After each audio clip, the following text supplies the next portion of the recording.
Hi. അപ്പോൾ നമ്മൾ daily ലൈഫിൽ വളരെയധികം യൂസ് ചെയ്യുന്നതും കൂടുതലധികം ടൈം സ്പെൻഡ് ചെയ്യുന്നതുമായിട്ടൊരു കാര്യമാണ് നമ്മളെ ഇന്റർനെറ്റ് എന്ന് പറയുന്നത്. ഇന്റർനെറ്റ് എങ്ങനെ പ്രോപ്പറായിട്ട് യൂസ് ചെയ്യാൻ നമുക്ക് എല്ലാവർക്കും അറിയാമെങ്കിലും ഇതിന്റെ പ്രോപ്പർ വർക്കിംഗ് പ്രോസസ്സ് എങ്ങനെയാണെന്ന് നമുക്ക് ഒട്ടുമിക്ക ആളുകൾക്കും അറിയില്ല എന്നതാണ് ഇതിന്റെ ഒരു സത്യാവസ്ഥ.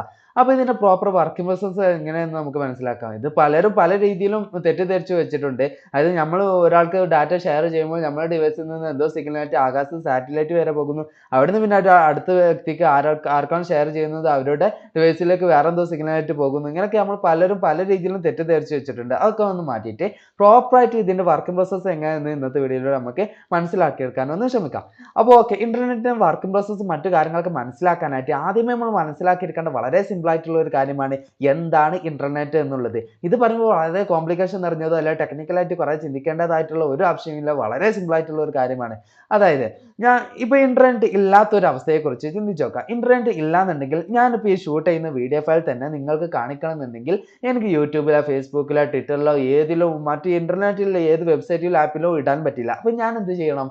അത് എൻ്റെ കമ്പ്യൂട്ടറിലാണ് ആ വീഡിയോ ഫയൽ ഉള്ളതെന്നുണ്ടെങ്കിൽ അത് ഞാൻ നിങ്ങൾ എവിടെയാണോ ഇരിക്കുന്നത് അവിടേക്ക് കൊണ്ടുവന്നിട്ട് ആ വീഡിയോ പ്ലേ ചെയ്തിട്ട് കാണിപ്പിക്കണം. ഇതാണ് എൻ്റെ വീഡിയോ എന്ന് പറഞ്ഞിട്ട്. അതല്ലാന്നുണ്ടെങ്കിൽ എൻ്റെ കയ്യിൽ DVD പെൻഡ്രൈവോ അല്ലെങ്കിൽ ഏതെങ്കിലും ഒരു ഡ്രൈവ് ഉണ്ടെന്നുണ്ടെങ്കിൽ ആ ഡ്രൈവിലേക്ക് ഞാൻ മാറ്റിയിട്ട് അത് നിങ്ങൾ എവിടെയാണോ നിൽക്കുന്നത് അവിടേക്ക് കൊണ്ടുവന്ന് കാണിച്ചു തരണം.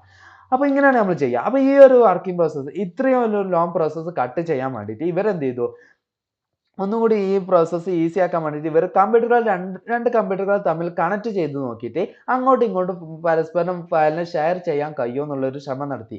അങ്ങനെ ഇത് പ്രോപ്പറായിട്ട് സക്സസ് ആവുകയും ചെയ്തു. അങ്ങനെ ഈ രണ്ട് കമ്പ്യൂട്ടറുകൾ പിന്നെ 4 കമ്പ്യൂട്ടറുകളായി മാറുകയാണ്. ഈ 4 കമ്പ്യൂട്ടറുകൾ പിന്നെ ഒരു റൂമിലുള്ള മൊത്തത്തിലാവുകയാണ്. പിന്നെ ഒരു ഹാളിൽ മൊത്തം ആവുകയാണ്. പിന്നെ ലോകമെമ്പാടുമുള്ള കമ്പ്യൂട്ടറുകൾ മൊത്തത്തിൽ ഇങ്ങനെ കണക്ട് ചെയ്ത് വെച്ചിട്ടുണ്ട്. പരസ്പരം അങ്ങോട്ടും ഇങ്ങോട്ടും ഫയലിനെ ഷെയർ ചെയ്യാൻ കഴിയുന്ന വിധത്തിൽ കണക്ട് ചെയ്ത് വെച്ചിട്ടുണ്ട്. ഈ കണക്ട് ചെയ്ത് വെച്ച ഈ ഒരു നെറ്റ്വർക്കിന് പറയുന്ന പേരാണ് ഇന്റർനെറ്റ് എന്ന് പറയുന്നത്. അതായത് ഒരു കമ്പ്യൂട്ടറിൽ നിന്ന് അല്ലെങ്കിൽ ഒരു ഡിവൈസിൽ നിന്ന് മറ്റൊരു ഡിവൈസിലത്തെ ഫയലിനെ ആക്സസ് ചെയ്യാനും ഷെയർ ചെയ്യാനും കഴിയുന്ന വിധത്തിൽ കണക്ട് ചെയ്ത് വെച്ചിട്ടുണ്ട്. ഈ കണക്ട് ചെയ്ത് വെച്ച ഈ ഒരു നെറ്റ്വർക്കിന് പറയുന്ന പേരാണ് ഇന്റർനെറ്റ് എന്ന് പറയുന്നത്. ഓക്കെ, ഇന്റർനെറ്റ് എന്താണെന്നുള്ളതിന്റെ ബേസിക് അണ്ടർസ്റ്റാൻഡിങ് നിങ്ങൾക്ക് കിട്ടി എന്ന് ഞാൻ വിശ്വസിക്കുന്നു. ഇനി നമുക്ക് മനസ്സിലാക്കിയെടുക്കേണ്ട വേറൊരു കാര്യമാണ് ഈ കണക്ട് ചെയ്ത് വെച്ചു എന്ന് പറഞ്ഞു. എങ്ങനെയാണ് ഇവയെ കണക്ട് ചെയ്ത് വെച്ചിരിക്കുന്നത് മനസ്സിലാക്കണ്ടേ? ഇവ ഈ ഓപ്റ്റിക്കൽ ഫൈബർ കേബിളുകൾ വഴിയാണ് കണക്ട് ചെയ്ത് വെച്ചിരിക്കുന്നത്. അതെന്ന് പറയുമ്പോൾ മറ്റു രാജ്യത്ത് നിന്ന് നമ്മുടെ രാജ്യത്തേക്ക് കേബിളുകൾ വലിച്ച് കണക്ട് ചെയ്യാന്ന് പറഞ്ഞാൽ വളരെ കരയുടെ മുകളിലൂടെ കണക്ട് ചെയ്യാന്ന് പറഞ്ഞാൽ വളരെ ഡിഫിക്കൽട്ട് ആണ് അല്ലേ? അതായത് ഒന്ന് ജസ്റ്റ് തിങ്ക് ചെയ്താൽ തന്നെ മനസ്സിലാവും. അതായത് കുന്നുകളുണ്ടാവും, മലകളുണ്ടാവും, അതിൻ്റെതായ തടസ്സങ്ങൾ എന്തൊക്കെയാണോ അതൊക്കെ നമ്മൾ നേരിടേണ്ടി വരും. അപ്പോൾ ഈ പ്രോസസ്സ് ഒന്നുകൂടി ഈസി ആക്കാനായിട്ട് ഇവർക്ക് വേറൊരു ആശയം കത്തുകയുണ്ടായി, കടലിനടിയിലൂടെ കേബിളുകൾ വലിക്കുക എന്നുള്ളൊരു ആശയം. അപ്പോൾ ഇത് ഇന്റർനാഷണൽ കമ്പനീസ് മുന്നോട്ട് വന്നിട്ട് എന്ത് ചെയ്തു, കടലിനടിയിലൂടെ കേബിളുകൾ വലിച്ചിട്ട് അതത് രാജ്യത്തുള്ള തീരപ്രദേശത്ത് വരെ അവർ കേബിളുകൾ എത്തിക്കുകയാണ് ചെയ്യുന്നത്. അവിടുന്ന് പിന്നെ ഇന്റർനെറ്റ് ഡാറ്റ സർവീസ് പ്രൊവൈഡേഴ്സ് ആയ രണ്ട് കമ്പനീസ് ഉണ്ട്. ഏതൊക്കെയാണ്? ഒന്ന് വൈഫൈ കമ്പനീസും മറ്റൊന്ന് സെല്ലുലാർ ഡാറ്റ പ്രൊവൈഡേഴ്സും. അപ്പോൾ ഈ വൈഫൈ കമ്പനീസ് എന്ത് ചെയ്യുന്നു, ഈ കേബിളുകൾ എടുത്തിട്ട് അവരുടെ റൂട്ടേഴ്സ് എവിടെയൊക്കെയാണുള്ളത് അവിടെ വരെ കണക്ട് ചെയ്ത് വെക്കുന്നു. അതേപോലെ തന്നെ സെല്ലുലാർ ഡാറ്റ പ്രൊവൈഡേഴ്സ് ആണെങ്കിൽ എന്ത് ചെയ്യുന്നു, ഈ കേബിളുകൾ എടുത്തിട്ട് അവരുടെ ടവറുകൾ എവിടെയൊക്കെയാണുള്ളത് അവിടേക്ക് വരെ ഇവയെ കൊണ്ടുപോയി കണക്ട് ചെയ്ത് വെക്കുകയാണ് ചെയ്യുന്നത്. ഇങ്ങനെയാണ് ഇവയെ കണക്ട് ചെയ്ത് വെച്ചിരിക്കുന്നത്. അപ്പോൾ ഇവർ ചെയ്യുന്ന ഈ ഒരു സർവീസിനാണ് നമ്മൾ എന്ത് ചെയ്യുന്നത്, ഇന്റർനെറ്റ് യൂസ് ചെയ്യുന്നതിന് പേയ്മെന്റ് നൽകുന്നത്. അതല്ലാതെ ഇന്റർനെറ്റ് യൂസ് ചെയ്യുന്നതിന് നമുക്ക് യാതൊരു പേയ്മെന്റോ ലിമിറ്റേഷനോ ഒന്നുമില്ല, കംപ്ലീറ്റ്ലി ഫ്രീ ആണ്. ഇവർ ഈ കേബിളിലൂടെ ഇത്ര ഡാറ്റ കടന്നു പോയാൽ മതി എന്നുള്ള ഒരു ലിമിറ്റേഷൻ വെക്കുന്നു. ആ ലിമിറ്റ് വരെ നമുക്ക് യൂസ് ചെയ്യാൻ കഴിയുന്നുള്ളൂ എന്നതാണ് ഇതിന്റെ ഒരു സത്യാവസ്ഥ എന്ന് പറയുന്നത്.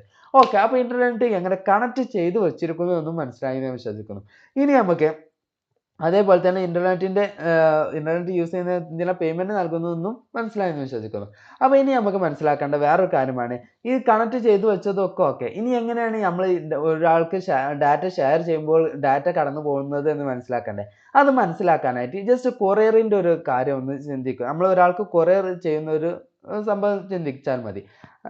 അതിനായിട്ട് ഞാൻ എൻ്റെ ഒരു ഫ്രണ്ടിന് ഒരു പ്രൊഡക്റ്റ് കൊറിയർ ചെയ്യണമെന്ന് വിചാരിക്കുക. ഒരു ഫോണോ ആയിക്കോട്ടെ അല്ലെങ്കിൽ മറ്റെന്ത് പ്രൊഡക്റ്റ് ആയിക്കോട്ടെ. അത് ഞാൻ അവനക്ക് എത്തിക്കണം എന്നുണ്ടെങ്കിൽ അത് ഞാൻ പ്രോപ്പറായിട്ട് പാക്ക് ചെയ്ത് അത് ഞാൻ അതിൽ ഫ്രം അഡ്രസ്സും ടു അഡ്രസ്സും എഴുതിയിട്ട് അതിൽ അത് ഞാൻ കൊണ്ടുപോയി കൊറിയർ ടീമിനെ കണക്ട് ചെയ്തിട്ട് ആർക്കാണോ എത്തിക്കേണ്ടത് അവരുടെ അഡ്രസ്സ് അതിൽ എഴുതിയിട്ടുണ്ടല്ലോ അത് അവർ കറക്റ്റായിട്ട് അവരുടെ സൗകര്യത്തിനനുസരിച്ച് ഏറ്റവും ഫാസ്റ്റ് ആയിട്ട് എത്തിക്കാൻ കഴിയുന്ന രീതിയിൽ അവർ അത് കറക്റ്റായിട്ട് ഷിപ്പ് ചെയ്ത് അഡ്രസ്സിലേക്ക് എത്തിക്കും. ഇതാണ് ചെയ്യുക.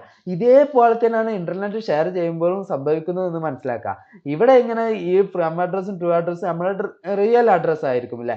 അതേപോലെ തന്നെ നമ്മൾ ഇന്റർനെറ്റിന്റെ കേസിൽ വരുമ്പോൾ ഇവിടെ IP അഡ്രസ് ആണ് ഉണ്ടാകുന്നത്. അതായത് ഓരോ ഡിവൈസിനും അതിൻ്റെതായ IP അഡ്രസ് ഉണ്ടാവും. ഇത് ഒരിക്കലും സ്ഥിരമായിരിക്കില്ല കേട്ടോ. ഓരോ ടൈമിലും ഇന്റർനെറ്റ് നമ്മൾ കണക്ട് ചെയ്യുമ്പോൾ ഇത് ഇങ്ങനെ മാറിക്കൊണ്ടേയിരിക്കും. അപ്പൊ എന്ത് ചെയ്യും? ഈ ഈ IP അഡ്രസ്സിൽ നിന്ന് ഇപ്പൊ ഞാൻ എൻ്റെ ഒരു ഫ്രണ്ടിന് ഡാറ്റ ഷെയർ ചെയ്യുകയാണെന്ന് കരുതുക. അപ്പൊ ഞാൻ എൻ്റെ ഫ്രണ്ടിന് ഡാറ്റ ഷെയർ ചെയ്യുമ്പോൾ എനിക്കും ആ ടൈമിൽ ഒരു IP അഡ്രസ് ഉണ്ടാവും. അതേപോലെ തന്നെ അവൻക്കും ഒരു IP അഡ്രസ് ഉണ്ടാവും. അപ്പൊ എൻ്റെ IP അഡ്രസ്സിൽ നിന്ന് കറക്റ്റായിട്ട് അവൻ്റെ IP അഡ്രസ്സിലേക്ക് ഡാറ്റ ഷെയർ ചെയ്തു പോവുകയാണെന്ന് പറയാം.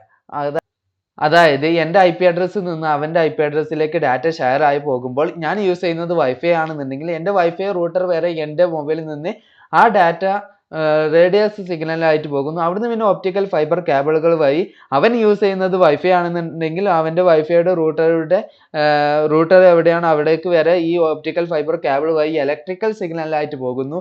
അതല്ലാന്നുണ്ടെങ്കിൽ അവന് യൂസ് ചെയ്യുന്നത് മൊബൈൽ നെറ്റ്വർക്ക് ആണെന്നുണ്ടെങ്കിൽ ടവർ വരെ ഈ ഒപ്റ്റിക്കൽ ഫൈബർ കേബിൾ വഴി ഇലക്ട്രിക്കൽ സിഗ്നലായി പോകുന്നു. അവിടുന്ന് പിന്നെ റേഡിയോ സിഗ്നലായിട്ട് അവൻ്റെ യൂസ് ചെയ്യുന്ന ഏത് ഡിവൈസ് ആയാലും ശരി ആ ഡിവൈസിലേക്ക് കിട്ടുന്നു. അവനക്ക് ഡാറ്റ കിട്ടുന്നു. ഇങ്ങനെയാണ് ഇതിന്റെ പ്രോപ്പർ വർക്കിംഗ് പ്രോസസ്സ് എന്ന് മനസ്സിലാക്കുക. ഇതാണ് ഇന്റർനെറ്റിന്റെ ടോട്ടൽ വർക്കിംഗ് പ്രോസസ്സ്.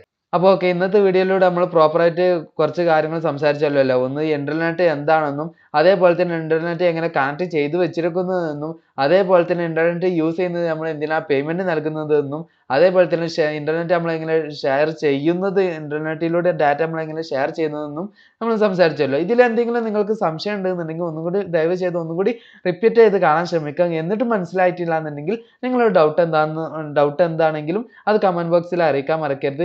എനിക്ക് പറ്റുന്ന പോലെ ഞാൻ റിപ്ലൈ ചെയ്യാനും ശ്രമിക്കാം.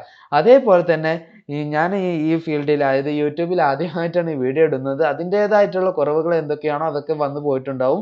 അതൊക്കെ ഒന്ന് നിങ്ങൾ ക്ഷമിച്ചിട്ട് നിങ്ങളുടെ അഭിപ്രായങ്ങൾ കമന്റ് ചെയ്യാനും അതേപോലെ തന്നെ വീഡിയോ ഇഷ്ടമായി ലൈക്ക് ചെയ്യാനും ഇഷ്ടപ്പെട്ടില്ലെങ്കിൽ ഡിസ്ലൈക്ക് ചെയ്യാനും അതേപോലെ തന്നെ നിങ്ങൾക്ക് ഇതേപോലത്തെ വീഡിയോസ് കിട്ടാൻ വേണ്ടിയിട്ട് ജസ്റ്റ് സബ്സ്ക്രൈബ് ചെയ്യാനും മറന്നേക്കല്ലേ.